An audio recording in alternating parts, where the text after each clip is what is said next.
The Strange Case of Dr. Jekyll and Mr. Hyde by Robert Louis Stevenson. Part 3. Dr. Jekyll was quite at ease. A fortnight later, by excellent good fortune, the doctor gave one of his pleasant dinners to some 5 or 6 old cronies, all intelligent, reputable men, and all judges of good wine. And Mr. Utterson so contrived that he remained behind after the others had departed. This was no new arrangement, but a thing that had befallen many score of times. Where Utterson was liked, he was liked well. Hosts loved to detain the dry lawyer when the light-hearted and loose-tongued had already their foot on the threshold. They liked to sit a while in his unobtrusive company, practising for solitude, sobering their minds in the man's rich silence after the expense and strain of gaiety. To this rule Dr. Jekyll was no exception, and as he now sat on the opposite side of the fire, a large, well-made, smooth-faced man of 50, with something of a stylish cast perhaps, but every mark of capacity and kindness, you could see by his looks that he cherished for Mr. Utterson a sincere and warm affection. "I have been wanting to speak to you, Jekyll," began the latter. "You know that will of yours." A close observer might have gathered that the topic was distasteful, but the doctor carried it off gaily. "My poor Utterson," said he, "you are unfortunate in such a client. I never saw a man so distressed as you were by my will, unless it were that hide-bound pedant Lanyon at what he called my scientific heresies.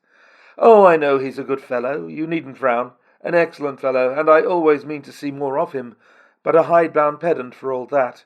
An ignorant, blatant pedant. I was never more disappointed in any man than Lanyon." "You know I never approved of it," pursued Utterson, ruthlessly disregarding the fresh topic. "My will? Yes, certainly I know that," said the doctor a trifle sharply. "You have told me so." "Well, I tell you so again," continued the lawyer. "I have been learning something of young Hyde." The large, handsome face of Dr. Jekyll grew pale to the very lips, and there came a blackness about his eyes. "I do not care to hear more," said he. "This is a matter I thought we had agreed to drop." "What I heard was abominable," said Utterson. "I can make no change. You do not understand my position," returned the doctor, with a certain incoherency of manner. "I am painfully situated, Utterson. My position is a very strange one. It is one of those affairs that cannot be mended by talking." "Jekyll," said Utterson, "you know me. I am a man to be trusted. Make a clean breast of this in confidence, and I make no doubt I can get you out of it." "My good Utterson," said the doctor, "this is very good of you. This is downright good of you, and I cannot find words to thank you in. I believe you fully. I would trust you before any man alive, aye, before myself, if I could make the choice. But indeed it isn't what you fancy. It is not as bad as that, and just to put your good heart to rest, I will tell you one thing. The moment I choose, I can be rid of Mr. Hyde. I give you my hand upon that, and I thank you again and again. And I will add just one little word, Utterson, that I am sure you'll take in good part. This is a private matter, and I beg you to let it sleep." Utterson reflected a little, looking into the fire. "I have no doubt you are perfectly right," he said at last, getting to his feet. "Well, but since we have touched upon this business, and for the last time, I hope," continued the doctor, "there is one point I should like you to understand. I have really a very great interest in poor Hyde. I know you have seen him, he told me so, and I fear he was rude. But I do sincerely take a very great interest in that young man, and if I am taken away, Utterson, I wish you to promise me that you will bear with him and get his rights for him. I think you would if you knew all, and it would be a weight off my mind if you would promise." "I cannot pretend that I shall ever like him," said the lawyer. "I don't ask that," pleaded Jekyll, laying his hand upon the other's arm. "I only ask for justice. I only ask you to help him for my sake, when I am no longer here." Utterson heaved an irrepressible sigh. "Well," said he, "I promise." Part 4. The Carew Murder Case. Nearly a year later, in the month of October, London was startled by a crime of singular ferocity, and rendered all the more notable by the high position of the victim. The details were few and startling. A maidservant, living alone in a house not far from the river, had gone upstairs to bed about 11. Although a fog rolled over the city in the small hours, the early part of the night was cloudless, and the lane, which the maid's window overlooked, was brilliantly lit by the full moon. It seems she was romantically given, for she sat upon her box, which stood immediately under the window, and fell into a dream of musing.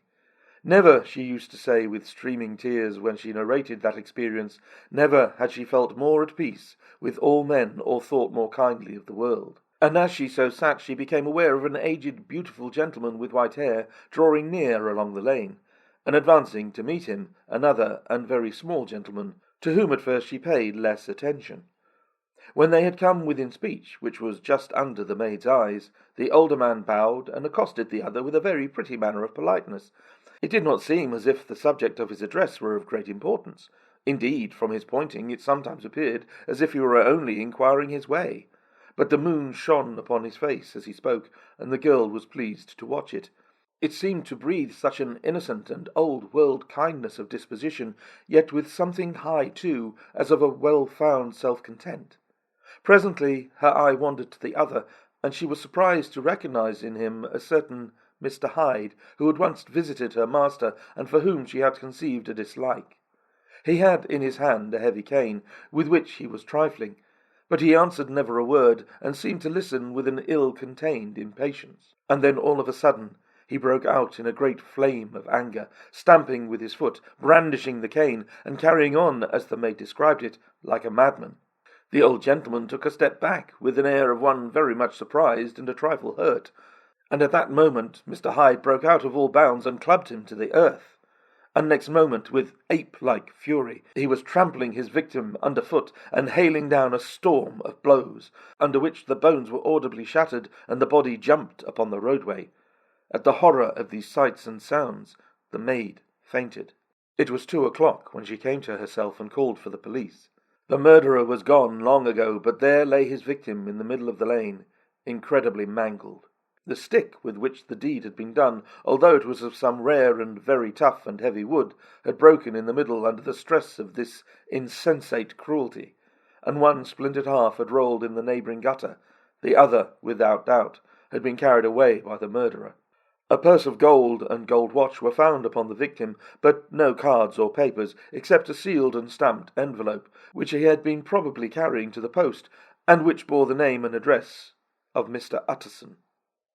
This was brought to the lawyer the next morning before he was out of bed, and he had no sooner seen it and been told the circumstances than he shot out at a solemn lip. "I shall say nothing till I have seen the body," said he. "This may be very serious. Have the kindness to wait while I dress." And with the same grave countenance he hurried through his breakfast and drove to the police station, whither the body had been carried. As soon as he came into the cell, he nodded. "Yes," said he, "I recognize him. I am sorry to say that this is Sir Danvers Carew." "Good God, sir!" exclaimed the officer. "Is it possible?" And the next moment his eye lighted up with professional ambition. "This will make a deal of noise," he said, "and perhaps you can help us to the man." And he briefly narrated what the maid had seen, and showed the broken stick. Mr. Utterson had already quailed at the name of Hyde, but when the stick was laid before him he could doubt no longer. Broken and battered as it was, he recognized it for one that he himself had presented many years before to Henry Jekyll. "Is this Mr. Hyde a person of small stature?" he inquired. "Particularly small and particularly wicked is what the maid calls him," said the officer. Mr. Utterson reflected, and then, raising his head, "If you will come with me in my cab," he said, "I think I can take you to his house." It was by this time about 9 in the morning, and the first fog of the season. A great chocolate-coloured pall lowered over heaven, but the wind was continually charging and rooting these embattled vapours, so that as the cab crawled from street to street, Mr. Utterson beheld a marvellous number of degrees and hues of twilight. From here it would be dark like the back end of the evening, and there would be a glow of a rich, lurid brown, like the light of some strange conflagration. And here, for a moment, the fog would be quite broken up, and a haggard shaft of daylight would glance in between the swirling reeds. The dismal quarter of Soho seen under these changing glimpses, with its muddy ways and slatternly passengers, and its lamps which had never been extinguished or had been kindled afresh to combat this mournful re-invasion of darkness, seemed in the lawyer's eyes like a district of some city in a nightmare. The thoughts of his mind, besides, were of the gloomiest dye, and when he glanced at the companion of his drive, he was conscious of some touch of that terror of the law and the law's officers, which may at times assail the most honest. As the cab drew up before the address indicated, the fog lifted a little and showed him a dingy street, a gin palace, a low French eating-house, a shop for the retail of penny numbers and twopenny salads, many ragged children huddled in the doorways, and many women of many different nationalities passing out, key in hand, to have a morning glass. And the next moment the fog settled down again upon that part as brown as umber, and cut him off from his blackguardly surroundings. This was the home of Henry Jekyll's favourite, of a man who was heir to 250,000 sterling. An ivory-faced and silvery-haired old woman opened the door. She had an evil face, smoothed by hypocrisy, but her manners were excellent. Yes, she said, this was Mr. Hyde's, but he was not at home. He had been in that night very late, but he had gone away again in less than an hour. There was nothing strange in that. His habits were very irregular, and he was often absent.